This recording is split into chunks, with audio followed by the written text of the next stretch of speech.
لیکن کام خاندانی کیا کہ 4 عورتوں کو اس نے برائی سے بولو نا بچا لیا. اب ان پہ جتنا خرچ کرے گا, نبی نے فرمایا سب سے بہترین صدقہ وہ ہے جو تم اپنی بیوی کو کھلاتے ہو, بچوں کو کھلائے گا. تو یہ چاہے بھلے 10 ٹینشنوں میں ہو یار. امام احمد بن حنبل کہتے ہیں وہ آدمی جو نکاح نہیں کرتا, بچے نہیں ہیں, اور اللہ اللہ کر رہا ہے بیٹھ کے سکون قلب کے ساتھ, 2 رکعت کی نیت مانتا ہے, انتہائی خشوع و خضوع. امام احمد بن حنبل کے الفاظ کو میں اپنے الفاظ میں بیان کر رہا ہوں کیونکہ ٹینشن ہی نہیں ہے.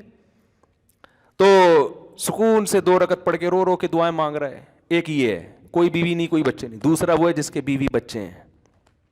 اب وہ 2 رکعت کی نیت باندھتا ہے, گھنٹی بجنا شروع, سائلنٹ پہ کیا تو وائبریشن, یعنی بیل بند کر دی تو وائبریشن پہ, خشوع و خضوع رہے گا. 2 رکعت کے بعد سلام پھیر کے دیکھا تو میسج آیا ہے بیگم کا, شادیاں کر لی ہیں, گھر کا کوئی خیال نہیں ہے. اگر یہ نمازیں ہی پڑھنی تھیں تو ہمیں نہیں لے کر آتے. آج مجھے گھر والوں نے ڈبل روٹی کے لیے بھیجا. اپنا واقعہ بتانے میں کوئی حرج نہیں ہے, حقیقت اپنا واقعہ. یہ میرے بھائی گواہیں, یہ دوست ہیں, یہ گواہیں. گھر والوں نے کہا بھائی بریڈ چاہیے, اور مسجد کا جو میرا خادم ہے بیچارہ خدمت کرتا ہے شمس, اس کو بول دیں کہ وہ لے آئے. میں باہر نکلا بھول گیا. پھر میں گھر گیا, گھر والوں نے کہا آپ کو ڈبل روٹی لینے کے لیے بھیجا. میں نے کہا بالکل ذہن سے نکل گیا. اب میں گیا تو دیکھا شمس بھائی جمعہ نہانے کے لیے گھسے ہوئے ہیں. اب میں بیٹھا رہا ہوں کرسی باہر ڈال کے, تو یہ تو ٹھیک نہیں ہے نا کہ جب نکلیں گے تو میں بولوں گا. میں نے کہا چلو جب نکل آئے گا تو بول دوں گا, جب نکلے تو اتنی دیر ہو گئی بھول گیا میں. ایسے ہی پھر میں باتوں میں گھر چلا گیا. یہ خشوع و خضوع بتا رہا ہوں آپ کو. ایسا آدمی کیا خشوع و خضوع سے نماز پڑھے گا بھائی؟ اس کنڈیشن میں خشوع و خضوع سے نماز پڑھ کے دکھاؤ, پھر وہ میں مانوں گا یہ خشوع و خضوع کی نماز ہے. سمجھ رہے ہو نا؟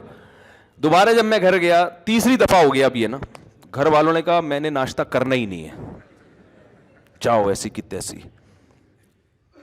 میں ایک دم اس میں آیا نا, میں نے کہا یہ تو یار میرے ساتھ بھی ایسا ہوتا تو ہمارے بھی. جب میں آیا چوتھی دفعہ نیچے آیا, جیسے ہی نیچے آیا تو یہ آپ کہاں سے تشریف لائے ہیں؟ ثوابی صحیح بھائی آئے ہیں. ارے مفتی صاحب, وہاں سے ایک صاحب, ارے وہ جب آئے نا قریب میں بھول گیا.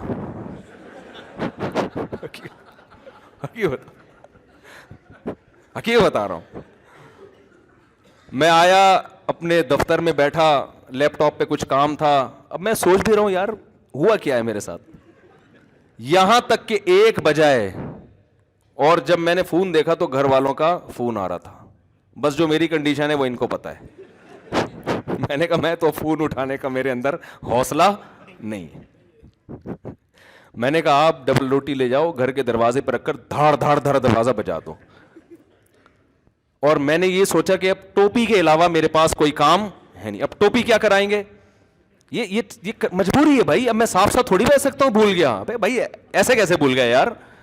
حالانکہ ہمارے گھر کا ایک سیٹ اپ بنا ہوا ہے, مہینے کا راشن آتا ہے, وہ سب سیٹ اپ بنا ہوا ہے. کبھی کبھار اس کی ترتیب ہٹتی ہے تو پھر ایڈجسٹ کرنا مشکل. گاڑی کا ایک ٹائر اگر زیادہ گھس جائے تو الائنمنٹ آؤٹ. اب الائنمنٹ صحیح کریں گے تو پھر وہ خراب ہو جائے گی. ٹائر نیا ڈالیں گے تو وہ پرانے والے زیادہ گھسے میں, یہ والا تو وہ ادھر سے, اب وہ ایڈجسٹ کرنے میں جب ترتیب آؤٹ ہوتی ہے نا. تو میں نے کہا بھائی میرے اندر تو اب ہمت نہیں ہے, میں جاؤں گا خام خواہ, میں گھر میں الٹی سیدھی باتیں ہوں گی. جمعے کا ٹائم ہو رہا ہے, میں غصے میں یہاں کے بیٹھوں گا تو یہاں بھی وہ ڈبل روٹی کی باتیں شروع ہو جائیں گی پھر. تو اب آپ ایسا کرو, دروازہ بجاؤ اور پتلی گلی سے نکل آؤ. میں جب گھر جاؤں گا تو میں بولوں گا کب سے رکھی ہوئی ہے بریڈ گیٹ پر.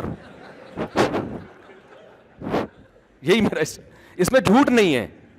کب سے رکھی ہوئی مجھے خود نہیں پتا, کب سے رکھی ہوئی, ایگزیکٹ ٹائم تو معلوم نہیں ہے نا. وہ بندہ دروازہ بجا رہا ہے یار, کب سے رکھی ہوئی ہے. تو یہ میرے ذہن میں پروگرام تھا کہ بھائی ٹوپی بندے پہ ڈال دو.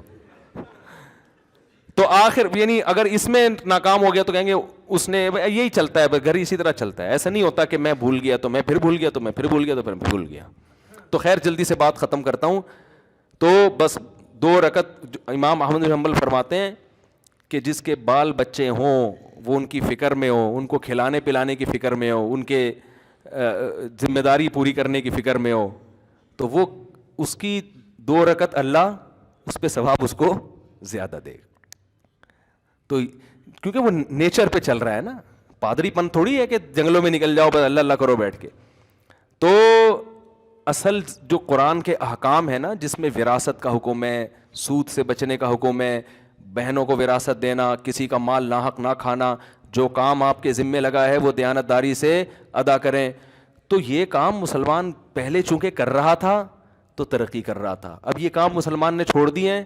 اور اگر ہم جنت جہنم کو بیچ سے نکال دیں گے نا میرے بھائی, تو مسئلہ یہ ہوگا کہ یہ جتنے ہیں نا اس سے ہی جائیں گے. یہ ایسا نہیں ہو کہ چاند پہ پہنچنا شروع کر دیں گے, کیونکہ ہمارے لبرل لوگوں کے ہاتھ میں ہمارا تعلیمی نظام ہے جو مذہب پہ چلتے ہی نہیں ہے. تو دیکھو تعلیمی نظام کا کیا بیڑا غرق کیا ہوا ہے انہوں نے. اللہ تعالی ہمیں سمجھنے کی عمل کی توفیق عطا فرمائے. وما علینا